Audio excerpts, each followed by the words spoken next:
Hi, everybody. Welcome once again to Jackalopes Fire TV. I'm Chuck. She's Scylla. Rock and roll! You get way enthusiastic about this.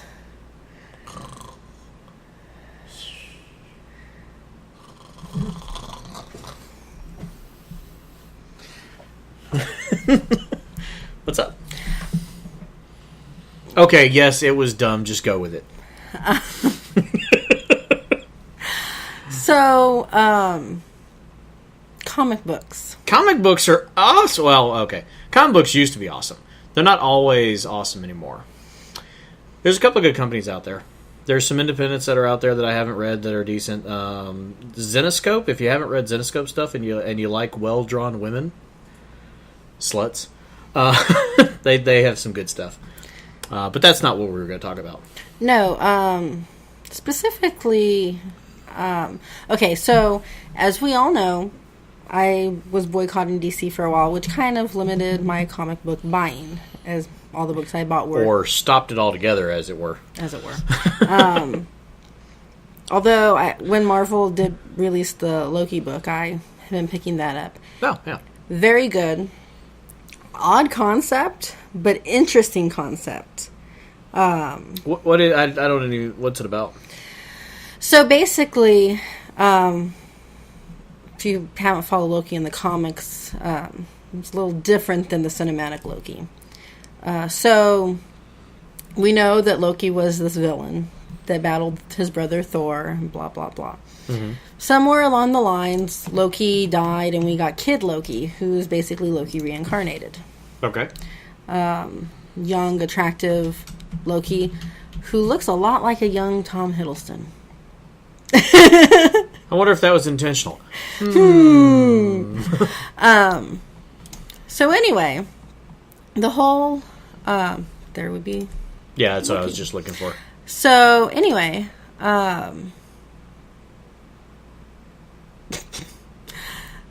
Photoshopping. Not everybody needs a copy. So... In this book, he's an agent of Asgard. Basically, he is able to switch back and forth between Kid Loki and the old Loki is still in there. And it's kind of like a battle of which side's gonna... Yeah, they definitely... You can see the influence. Right? Just looking... I just did a quick Google search of new Loki, and... The look of the new Loki, you can tell that they were heavily influenced by the cinematic version of the character. Mm-hmm. They did a great job updating Loki's look for the movies. Mm-hmm. And yeah, the younger Kid Loki look is definitely influenced by Hiddleston, without a doubt. Right. But it's a good book. It's an interesting book. It's brings different sides of Loki in. You see the side that's villainous. You see the side that's not really bad, just a little mischievous and likes to cause trouble. You almost see him trying to redeem himself at points. You have the Loki wit that we've become accustomed to in the cinematic universe. Mm-hmm. Loki's a very witty character, and that carries through in the books. So if you haven't picked up Loki, Agent of Asgard, and you're a fan at all of the Loki character, it's definitely worth a read. It's a good book. Okay. And honestly, the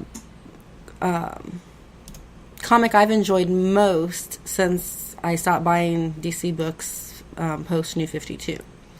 That being said, as I've mentioned before, I have recently started buying DC books again because they brought stuff back. Right. Specifically Batman Eternal, which, as I mentioned in a previous episode, was starting to take a turn that was making me a little hesitant. It's not just a slight turn now, it's completed the turn, and I'm like, oh my god, make it stop. Make the bad man stop. I picked up 5 or 6 issues of Batman Eternal last week.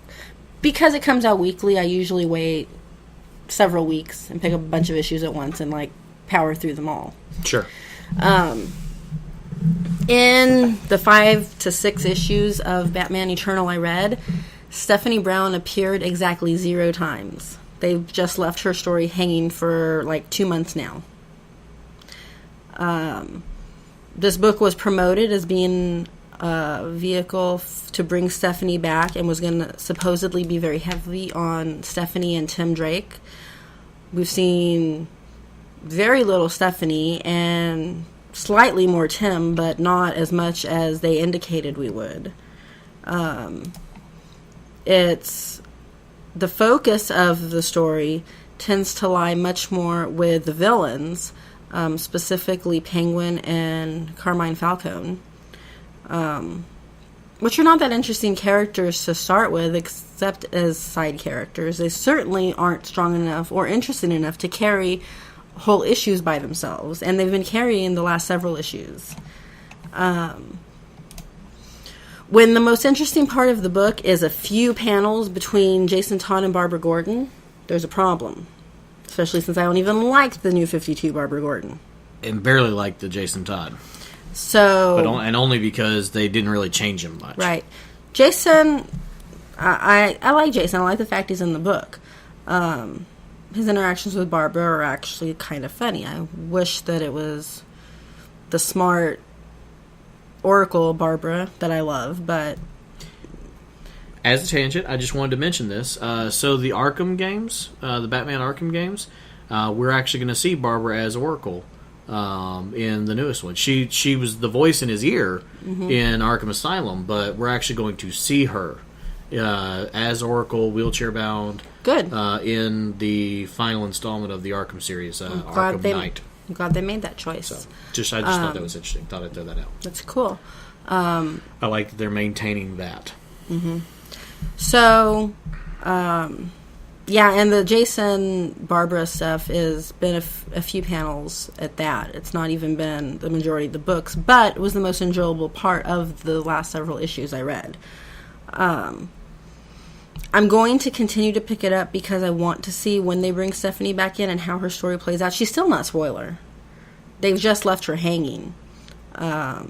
We know eventually she's going to be. She connects to all this somehow. I want to see how that is, so I'm going to keep buying it.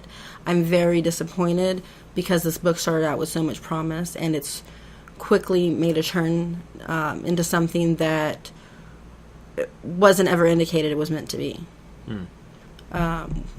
It was supposed to be a Batman team book, and we're seeing much more of the villains. And uninteresting villains at that. Even Selena Kyle we're not seeing a lot of, who is much more interesting than Penguin or Falcone. So, my feeling is when you're focusing on characters that aren't that interesting, of course the book itself is not going to be that interesting. I don't know. I've always kind of liked the Penguin. The Penguin in the books, because he skirts that line, especially here the last decade or so, he's skirted that line of he's not a good guy. But he's not really a supervillain either. He's a mob guy. He's connected, and he does some underhanded, shady shit. But he also, when it suits him, works for the other side. Well, and that would have been an interesting aspect if they'd have kept him going in that direction. But with Falcone back in town, he's not even pretending anymore. Oh, okay. Well, that's a bummer. And how many mob wars do we have to watch in Gotham? Yeah. I mean, my feeling on this is it's war games all over again. And see, that was always the problem with Penguin, Falcone, Black Mask, all those guys. When multiple ones are out there, that's all their characters got to do was fight each other and get in the Batman's hair. And that's the problem here, is this is really war games all over again, and war games did it better. Yeah, okay. That's the biggest problem, if you want to put it in a nutshell. You're talking about war games in the comic books, not the movie with Matthew Broderick, right? Yes. Just checking. The one that led to Stephanie's death. Would you like to play a game? It's a great movie. Anyway, so that's my issue there. Now, that said, I am going to add a new DC book to my pull list, which is kind of shocking. Actually, I'm going to add 2. That's shocking. What are you adding? Red Lantern okay. and Supergirl. And here's why. So I started picking up Red Lantern because, as I've mentioned before, I find the concept of the various emotional spectrum color cores fascinating. I wish they went more into depth on every color. I realize there's a lot of them, and that's not really possible. So I take what I can get. So I started reading Red Lantern. Didn't like the fact that Supergirl was a Red Lantern. Never liked that fact. Been very vocal about that fact. Well, as of the last issue of Supergirl, she finally took the red ring off. And she's just Supergirl. So, and I actually kind of like where Red Lantern's going, minus the whole Supergirl storyline. Right, because that was your big problem with the Red Lantern storyline, was the Supergirl part of it. Right. Now that, and after reading the Red Lantern Annual, I even am more excited about where they're taking the Red Lantern Corps. I have some inherent issues with it, but specifically that they've basically split the Red Lantern Corps into two sides. You have the side that Guy Gardner is leading, and then the side that Atrocitus is leading. And I don't really necessarily like the idea of two sides of the Red Lantern Corps. I feel like they should be a united unit, and if Guy didn't want to side with Atrocitus, why did he put on the red ring? Be that as it may. So, but I want to see where the whole Atrocitus Guy Gardner war goes. So I'm going to add that to my pull list and keep reading that. On the flip side, Supergirl is Supergirl again. I'm hoping, this is DC, but I'm hoping that somewhere along the lines, this Red Lantern debacle has taught her something and has mellowed her out, and she's going to somehow resemble the Kara that I used to know. If anything's going to do it, I would think it would be this. So I'm going, now that she's actually Supergirl again and taken the ring off, I'm going to give it a chance. I've heard some rumblings that they're going to give her a romantic interest and possibly pair her up with Jason Todd, which I find very odd, and the wrong Wayne brother to boot. I don't know how I feel about that. I know the Dick is dead, but he's not. He's dead. He's in hiding, and so it would be difficult for them to have a relationship since she thinks he's dead. I understand this. Or doesn't know him at all. I'm not sure what it is in this I don't know either. I've tried to find out if they've ever met. I haven't been able to find anything one way or the other. No definitive. Let's assume they haven't. But in either case, Supergirl working with Red Hood is a bit of an odd concept. It's almost as odd as her being a Red Lantern. But that said, I do like Jason Todd, and I'm curious to see where that goes and how pissed off I am at the end result. Fair enough. So, I'm actually adding 2 DC books to my pull list. That's going to put me up to 3 DC books. Whoa, 3 DC books. Slow down now. And if I like what I see in the Robin Rises stuff, I may start picking up some more Bat books. I'm giving DC a fair shot. They have yet to convince me of anything, but I'm giving them a shot. What I did do, probably shouldn't have done, but what I did do the other day is got a hold of some of the issues. Well, I have all of the issues in print. I got a hold of some digital copies of the previous Supergirl series, the pre-New 52 stuff. Was reading some of those. And reminded me of just how far Kara had come before they rebooted her, which made me sad. Specifically, the issues I was reading was back when she was still new. Nightwing was trying to tame the new super teenager that wanted to be out partying all the time, and she was having a relationship with Captain Boomerang, the second one. And then how after she fell in love with Power Boy, after that whole thing, she kind of matured. And we started to see a new side of Kara, the Supergirl that everyone was expecting her to eventually become. And then this reboot just destroyed all that. And being reminded of that, how good the previous series was. And that's, I think, what annoys me so much. Because I haven't read the new Supergirl. I've skimmed it enough to know I don't want to. Because I did actually sit down in Barnes & Noble one day and pick up the first trade paperback and went through it enough to go, I'm not buying this. Because, speaking of things that came before and did it better, Supergirl, the previous incarnation, did the whole rebellious alien teenager thing and did it better. Right. But I am going to give Supergirl a chance now because I, quite frankly, am missing comic books. And now that she's not a Red Lantern, we'll see what happens. There you go. So that's my review on the DC stuff. You mentioned that you've read the Robin Rises stuff that's come out. The first two books. It's come out so far. Yeah, the Robin Rises Omega #1 and Batman and Robin number 33. So, without giving too many spoilers away, do we have any indication yet of who the Robin is going to be? No indication whatsoever. They just introduced it, and it's early. It's still early going. It would probably be a little easier for me to track it and see how it's going to be if I'd been reading this stuff already. Mm-hmm. Because I didn't read the Search for Robin stuff. Basically, Raish came along and stole Tim and Talia's bodies. They're locked into these sarcophaguses now. And Raish has them, and Bruce was tracking them down. You mean Damien? I meant Damien, yeah. Okay. I don't know why I said Tim. Damien and Talia's body. It's the alliteration, Tim and Talia. Anyway, Damien and Talia's bodies were stolen by Talia's Raish. dead too? Yeah, I'm sorry. Yeah, she got shot in the head during his quest for answers. As why did you do this? Somebody killed Talia. That's exactly how it's written in the book. Because the Robin Rises Omega actually gives you the backstory that led to where they're at, and it says, someone shot Talia in the head. So deserved it. So she's dead. So Damien and Talia's bodies were then stolen by Ra's al Ghul, and presumably to resurrect.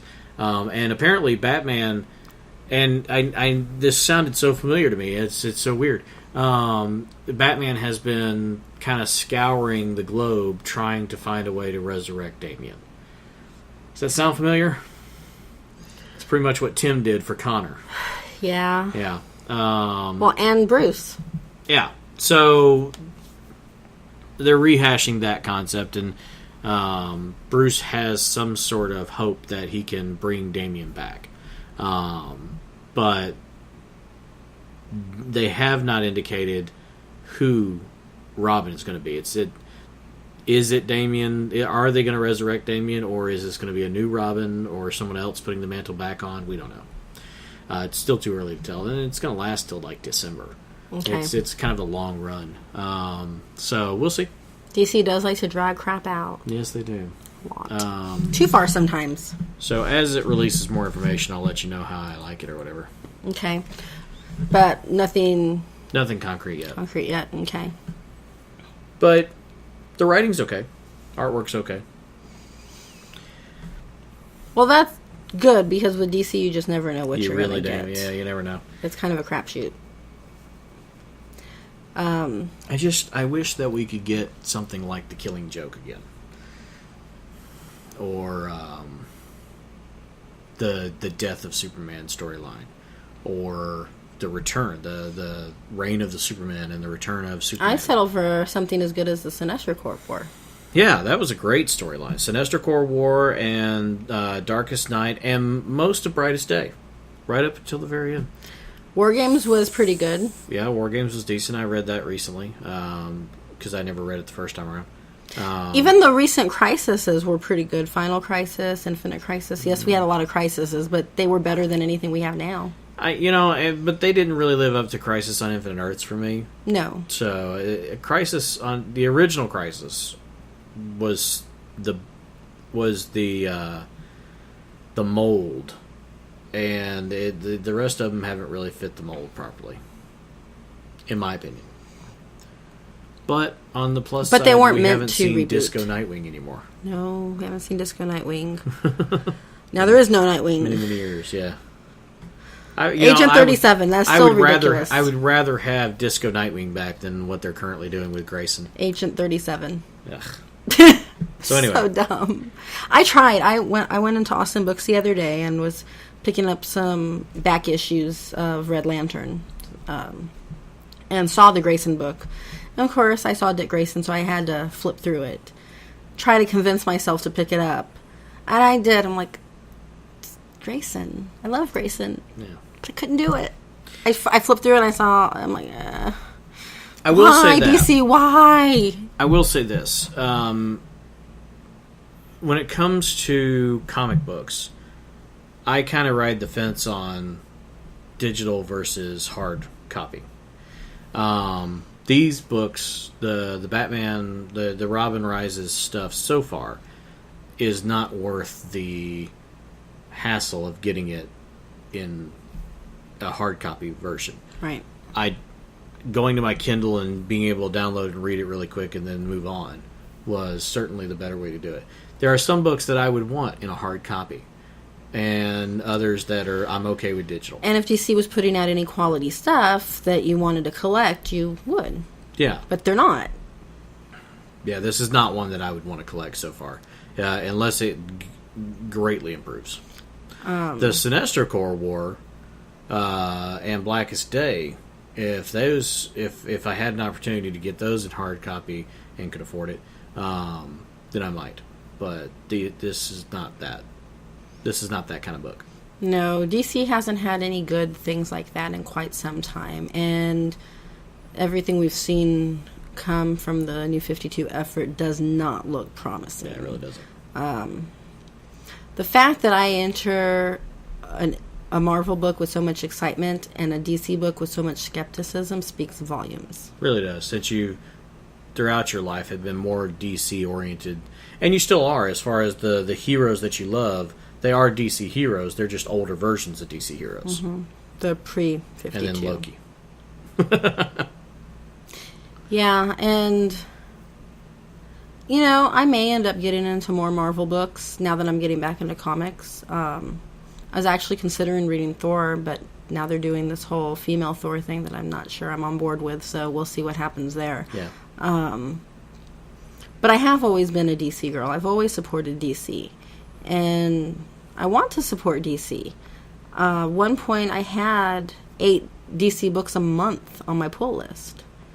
I miss those days. I want to support DC. DC just won't give me quality work to support. God, I can remember having no less than 10 DC books and 20 total pulls a month. I was bringing home 4 or 5 comic books weekly. Mm-hmm. And Superman was in there because Superman was every week at that time. And there was a time when, and not all that long ago, just before New 52, when I was excited to get my monthly Supergirl and Batgirl books. Oh, yeah. That was the highlight of my month. They were well written. Even if and I've said it before, I'll always be a Barbara Gordon as Batgirl kind of guy. But even I'll admit the writing was better before this current crap. And the writing and the general direction of the company and the characters was just better before all this crap. And Barbara Gordon as a character was better. Whether or not you Barbara as Oracle was a great character. And even her previous incarnation as Batgirl, whether or not whoever you want in the Batgirl cowl, this incarnation of Barbara Gordon has been so far dumbed down that she's not the same character. It doesn't feel the same at all. No.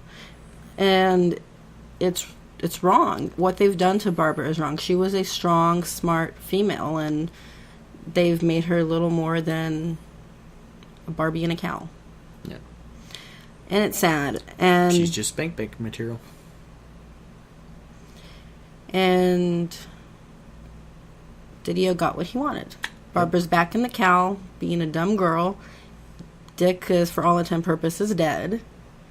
And the DCU goes on. Sadly. Oh well. So, anyway, I am giving some DC books a chance. If you're not reading any books right now or want something new to add to your pull list, I do recommend getting Red Lantern. I do like the direction of that story. It's got some good characters, some good writing, good artwork. I'll keep you apprised on what I think of Supergirl in the coming months. I'm going to give it a shot. And I'm going to stick with Batman Eternal to see how it plays out. But I am losing hope quickly. So, there you go. For me, if you're looking for comic books to read, go to Zenoscope. They have some twisted versions of classic stories like The Wizard of Oz, Alice in Wonderland. Twisted fairy tales. Yeah, they are. In fact, what started them is Grimm's fairy tales. It was twisted versions of the classic Grimm tales, and they have spun it off into things like Alice in Wonderland and the Oz stuff, and it's really Jungle Book, Peter Pan. They've done all of it, and it's I've heard really good things about it. Very fascinating reads. Even away from the artwork is fantastic because they focus on very we'll say very sexy women as the focal point of their artwork, but it's still very good artwork, and the writing keeps it from being just a throwaway book. It really is. It's good writing. And I've heard good things. I haven't read it, but I've heard a lot of people say nothing but good things about it. Yeah, they've got a great take on these classic stories and fairy tales. So, and we've said it before, and it's important to reiterate, there are companies other than DC and Marvel doing good work with comic books. Yeah. And it's important to support them too. And support your local comic store. Yes, I do things digitally, but I also do things in hard copy because I think it's important to keep the comic book store alive because that's the only place that the independents are being able to get their work out there. And it's also the best place to find comic book related memorabilia usually. And like-minded people. Yeah, exactly. And people like you who enjoy that side of the geek culture. Mm-hmm. So, there you have it. So that's all the time we have for today. So thank you for watching JoF TV. As always, make sure you check out our website at jackalopesafire.com. Tell all your friends, and you can... And your enemies. Tell your enemies. Yes, and your enemies. We'll take them too. And you can always find us on Facebook and Twitter.